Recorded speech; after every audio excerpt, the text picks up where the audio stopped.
নমস্কার বন্ধুরা, আপনারা কেমন আছেন? আমি সোমা বলছি। আজ আমি বেগুন দিয়ে একটা রান্না করব। রান্নাটার নাম দই বেগুন। রান্নাটার প্রথম থেকে শেষ অবধি থাকার জন্য আপনাদেরকে আমি অনুরোধ করছি। রান্নাটা করতে লাগবে বেগুন হাফ কিলো, 4 ফালি করে কাটা। তার মধ্যে 4 চামচ বেসন, লঙ্কার গুঁড়ো হাফ চামচ, হলুদ হাফ চামচ, লবণ হাফ চামচ, লেবুর রস 1 চামচ দিয়ে আমি ম্যারিনেট করে রেখেছি।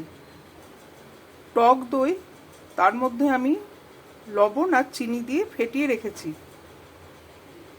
টক দইটা 1 কাপ মতো আছে, আর লবণ চিনি স্বাদ মতো।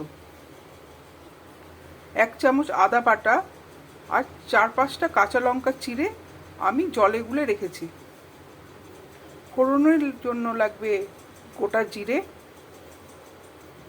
আর লাগবে হাফ চামচ লঙ্কার গুঁড়ো আর হাফ চামচ হলুদ গুঁড়ো। আমি এবার সর্ষের তেল দিয়ে দিচ্ছি। বেগুনগুলোকে আমি একটু ভাজবো। তেলটা গরম হয়ে গেছে, এবার বেগুনগুলো আমি দিয়ে দেব। বেগুনগুলো সব দিয়ে দিলাম। এবার এগুলো একটু ভাজা হোক। আমার বেগুনগুলো ভাজা হয়ে গেছে, আমি এবার বেগুনগুলো তুলে নেব। বেগুনগুলো আমি তুলে নিলাম। বেগুনগুলো ভাজতে আমার 5 মিনিট সময় লেগেছে। এইবার ওই তেলের মধ্যে আমি জিরেটা দিয়ে দিচ্ছি।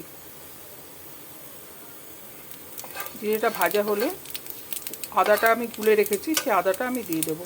জিরেটা ভাজা হয়ে গেছে, এবার আমি দিয়ে দিলাম আদা বাটাটা।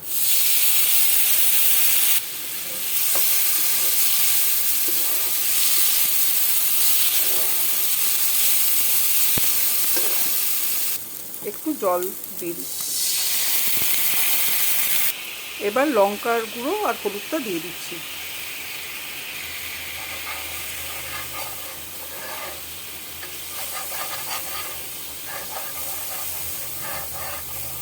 আমার মশলাটা ভাজা হয়ে গেছে।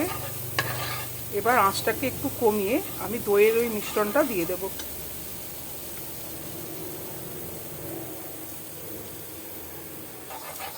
দইটা দিয়ে সমানে নাড়তে হবে, না হলে কেটে যাবে দইটা।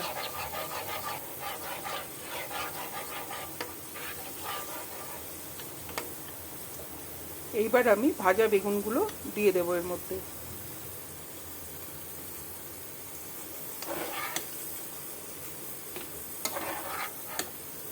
মশলার মধ্যে বেগুনগুলোকে মাখিয়ে আমি ঢাকা দিয়ে মিনিট 5 রাখবো।